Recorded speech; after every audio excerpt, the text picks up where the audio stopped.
Please do like share and subscribe, और कृपया करके इस चैनल को बढ़ाने के लिए आप इसको सब्सक्राइब कीजिए, साथ साथ अपने दोस्तों के बीच में भी इसको शेयर ज़रूर कीजिए। धन्यवाद। गुड आफ्टरनून फ्रेंड्स, चलिए हम जो है अमृतपाल सिंह के बारे में कुछ और बात कर लें।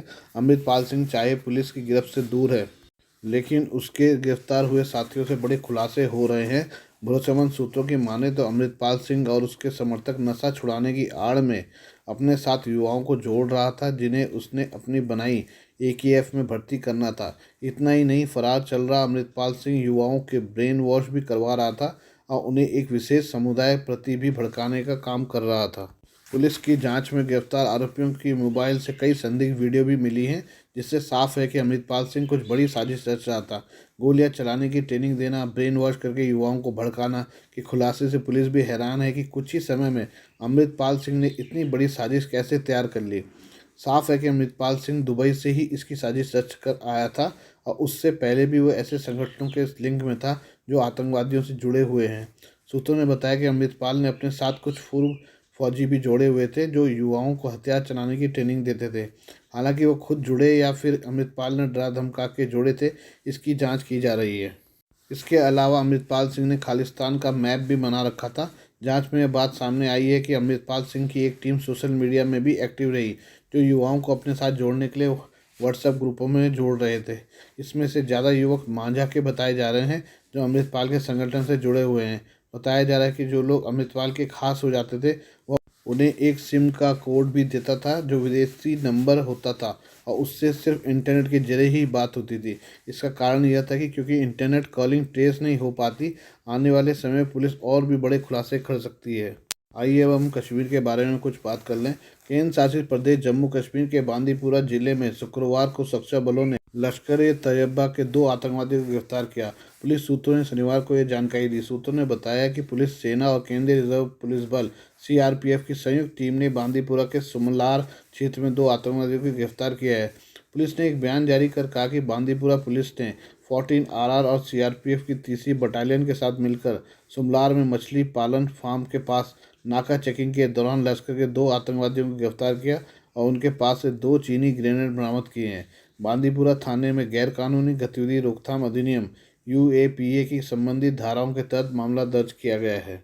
आइए अब हम जो है बैंकिंग सेक्टर की तरफ भी नज़र डालें।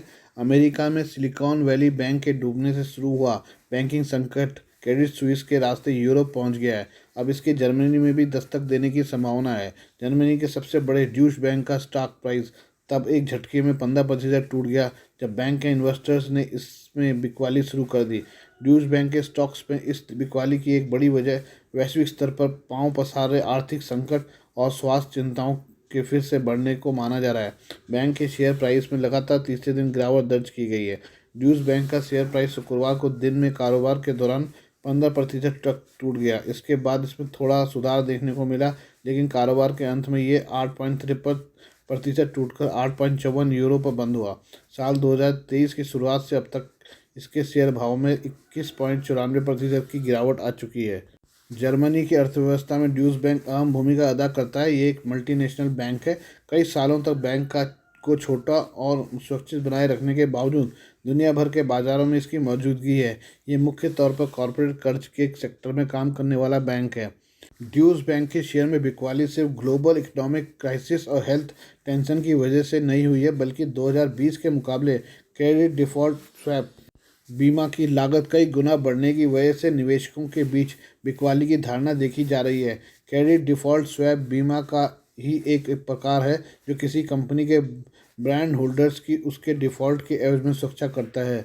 ड्यूश बैंक के शेयर प्राइस में गिरावट आने से यूरोप के बैंकिंग सेक्टर की स्टेबिलिटी को धक्का लगा है। लोगों के बीच डर का माहौल पहले से है, क्योंकि कुछ दिन पहले ही स्विट्जरलैंड के क्रेडिट स्विस का जबरन उसके प्रतिद्वंदी यूबीएस में विलय करा दिया गया।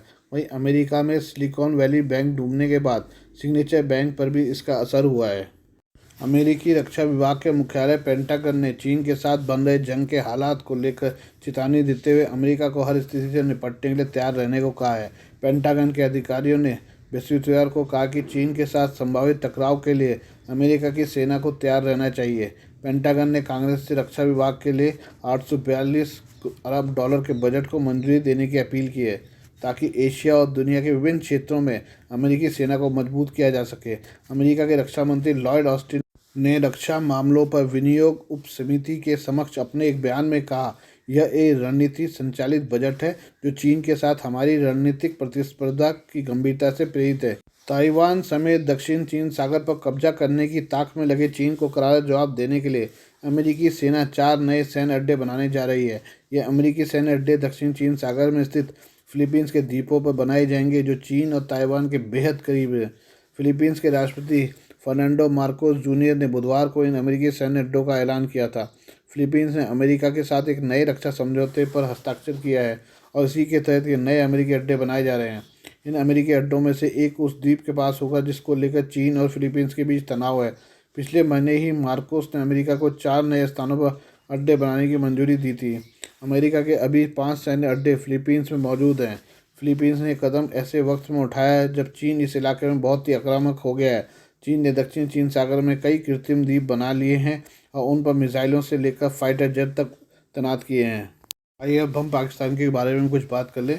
पाकिस्तान के प्रधानमंत्री शहबाज शरीफ सऊदी अरब में देश के राजदूत अमीर खुर्रम राठौर को वापस बुलाने पर विचार कर रहे हैं। द न्यूज़ इंटरनेशनल की ताज़ा रिपोर्ट में इस बात की जानकारी दी गई है। बताया जा रहा है कि पीएम शहबाज शरीफ अमीर खुर्रम से खफा हैं। पाकिस्तान के पूर्व पीएम इमरान खान ने सऊदी अरब में पाकिस्तानी राजदूत अमीर खुर्रम को तैनात किया था। रिपोर्ट के अनुसार रिकॉल की प्रक्रिया शुरू हो चुकी है, लेकिन अभी तक इसे अंतिम रूप नहीं दिया गया है।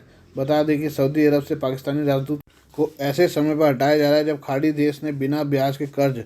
एक सरकारी अधिकारी ने कहा कि आमिर खुर्रम राठौर को हटाना तब से तय था जब उन्हें पाकिस्तानी तहरीक इंसाफ के साथ राजनीतिक रूप से जुड़ा हुआ माना जाता था। आपको बता दें कि समाचार रिपोर्ट के अनुसार पाकिस्तान के पीएम कार्यालय में एक उच्च पदस्थ अधिकारी ने कहा कि राठौड़ को इमरान खान के वफादार के रूप में जाने जाते हैं। राठौड़ इससे पहले कनाडा में पाकिस्तान के उच्चायुक्त के पद पर तैनात थे। रिपोर्ट के अनुसार राठौड़ को मुख्य रूप से पाकिस्तान के पूर्व विदेश मंत्री शाह महमूद कुरैशी का करीबी माना जाता था और उन्होंने कुछ साल पहले सरकारी नौकरी से छुट्टी लेकर 1 साल तक पीटीआई कार्यालय में काम किया था। आपको मालूम हो कि 2012 से 2013 तक राठौड़ ने लाहौर में पीटीआई द्वारा स्थापित एक थिंक टैंक में काम किया था। न्यूज़ इंटरनेशनल ने बताया कि एक अन्य अधिकारी ने कहा है कि सरकार अमीर खुर्रम राठौड़ के बारे में सतर्क हो गई थी जब इमरान खान ने फरवरी में पत्रकारों के साथ बातचीत में कहा था कि वो सऊदी क्राउन प्रिंस मोहम्मद बिन सलमान के संपर्क में थे। हालांकि खान का दावा कितना सही था और क्या राठौड़ ने सऊदी शासक के साथ अपने संपर्क को बहाल करने में कोई भूमिका निभाई थी, यह असत्यापित है। टीवी जगत से जुड़ी एक बुरी खबर सामने आ रही है। कई सीरियल्स और फिल्मों में काम कर चुकी फेमस एक्ट्रेस नीलू कोहली के पति हरमिंदर सिंह कोहली का शुक्रवार को मुंबई में निधन हो गया। वो पूरी तरह से स्वस्थ थे, लेकिन दोपहर गुरुद्वारे से घर वापस लौटने के बाद वो बाथरूम गए और वहीं पर गिर पड़े। उस समय घर में सिर्फ हेल्पर मौजूद था। उसने बाथरूम जाकर देखा तो उन्हें अचेत अवस्था में पाया। जब तक उन्हें हॉस्पिटल ले जाया जाता तब तक बहुत देर हो चुकी थी। नीलू कोहली के फ़ोन पर नंबर पर उनकी बेस्ट फ्रेंड वंदना अरोड़ा ने बातचीत में इस दुखद खबर की जानकारी दी। उन्होंने कहा, दोपहर करीब 1:30 बजे की बात है। वो सुबह गुरुद्वारा जाकर आए, उस वापस आए, बाथरूम गए और वहीं पर गिर पड़े। घर पर उनका सिर्फ हेल्पर था, वो भी खाने की तैयारी कर रहा था कि अभी आएंगे तो लंच लगा देगा, लेकिन काफ़ी देर हो गई तो उसने सोचा कि वो कहीं कमरे में जाकर सो तो नहीं गए। रूम में नहीं मिले तो बाथरूम में देखा। उन्होंने बाथरूम का दरवाज़ा लॉक नहीं किया था। अंदर देखा तो वो मृत अवस्था में पड़े थे। नीलू की दोस्त ने यह भी बताया कि उन्हें डायबिटीज़ थी, लेकिन ऐसी कोई गंभीर बीमारी नहीं थी। वो चल फिर रहे थे और हेल्थ भी ठीक थी। सब कुछ अचानक ही हो गया। आज के लिए बस इतना ही। बाकी मिलते हैं आपसे कल नई खबरों के साथ। धन्यवाद।